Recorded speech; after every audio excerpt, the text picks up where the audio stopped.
"Get out! You don't belong here!" The roar cut through the polished luxury of the cabin like a whip cracking against fragile glass. Eyes jerked, necks snapped, conversations froze in midair as all attention shifted to the aisle of first class. There, beneath the scorching fury of the flight manager's glare, stood two black twin girls, dressed alike in crisp sky-blue summer dresses, their braids tied neatly with matching ribbons, their small handbags resting neatly under their seats. Their smiles had not yet faded into confusion, their innocence not yet extinguished, but already the weight of shame pressed down on their shoulders as every eye judged them. The finger pointing at them was sharp, unyielding, laced with venom that spoke one message: "You don't belong here." Passengers leaned forward, whispers rolling like thunderclouds, some pulling out phones to record, others smirking with amusement at what they assumed was justice being served. But this was no mistake. This was no accident of seating. This was the raw ugliness of racism, clothed in authority, given a microphone in front of dozens of strangers. And if you believe no child should ever be humiliated for the color of their skin, if you believe in justice, dignity, and truth, hit that subscribe button right now. Tell me where in the world you're watching from, and stay with me until the end. Because this story is not just about humiliation. This is about a storm that rose from the voices of two little girls and tore down an entire airline. The twins were Ava and Aria Johnson. At only 12 years old, they carried the quiet grace of a family that understood discipline, dignity, and legacy. Born minutes apart, they had been inseparable since the cradle, two reflections of light moving through the same world that often sought to dim them. Their father, Derek Johnson, was not just any man. He was a force, a self-made CEO, a builder of empires, a man whose name was spoken in boardrooms across the nation. But what defined him more than his billions was his devotion to his daughters. They were his crown, his pride, his heartbeat. And today, he had sent them on a flight to visit their grandmother, trusting that first-class seats would ensure their safety, their comfort, and their dignity. But America has never made space for black excellence without resentment. And in the polished, leather-trimmed aisles of this airplane, that resentment would come alive. The girls had barely settled into their wide seats, small fingers tracing the stitched armrests, wide eyes marveling at the service, when the manager approached. Her heels struck the floor like gavel strikes, her mouth curled into disdain before a word was spoken. To her, first class was sacred ground, reserved for the worthy, and two black girls, unaccompanied, dared to disturb its sanctity. She leaned down, lips thin, words slicing through the hum of boarding announcements. She declared them intruders, declared them out of place, declared that first class was not for them. Ava tried to show the tickets, her small hand trembling as she raised the printed proof of belonging. But the manager snatched it away, waved it in the air like a piece of trash, and mocked them loudly enough for the cabin to hear. She accused them of pretending. She accused them of lying. She accused them of occupying what was never theirs to claim. Her voice was not quiet. It was a performance meant for an audience. And the audience watched as two children were stripped of dignity with words sharpened into knives. Passengers shifted in their seats, some recording, others whispering, a few smirking with satisfaction. The girls were ordered to stand, their carefully pressed dresses creasing as they rose with trembling legs. Aria's lip quivered, but she held tightly to her sister's hand, her grip whispering a promise. We will endure.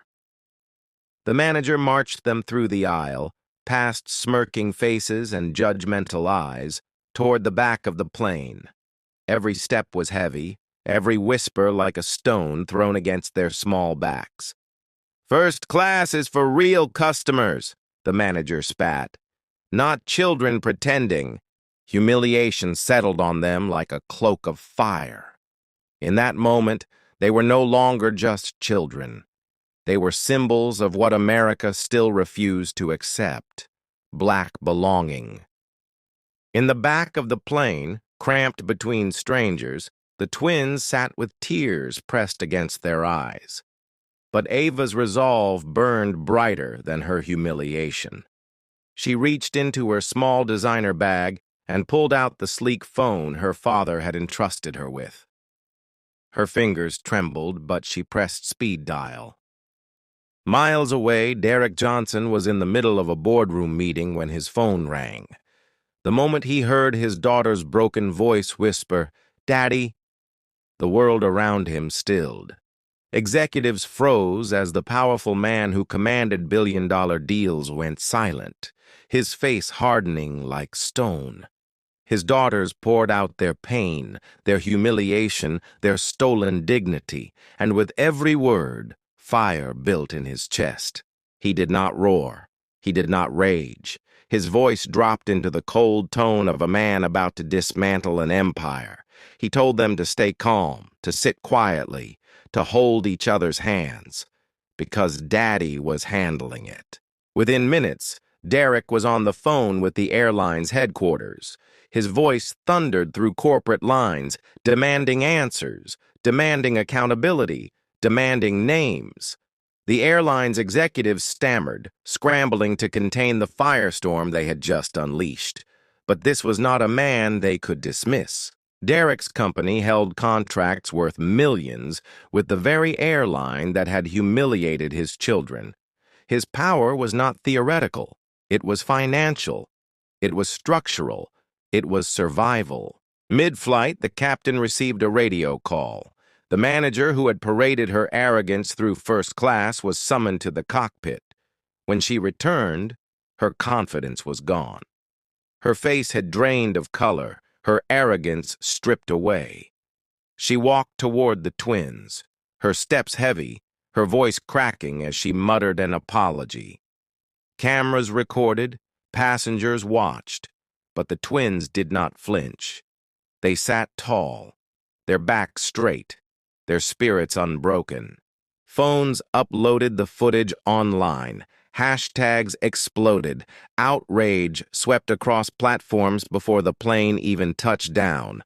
What was meant to be a humiliation became a global reckoning. The airline had underestimated the cost of racism in the age of the internet. By the time the plane landed, news crews waited at the terminal. Flashbulbs exploded. Microphones were thrust forward, and the twins walked out not as victims, but as symbols. Their father stood waiting, his presence towering, his silence louder than words. The sight of him embracing his daughters was broadcast across networks worldwide.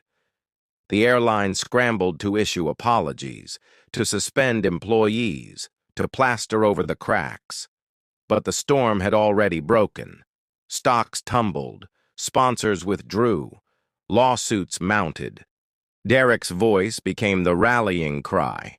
He told the world that no child should ever be stripped of dignity because of their skin. His legal team went to war. His influence pulled contracts out from under the airline's feet. Within months, the company crumbled under the weight of its arrogance. What began as two little girls being humiliated on a plane ended with an airline brought to its knees. And the twins? They carried themselves forward with heads held high.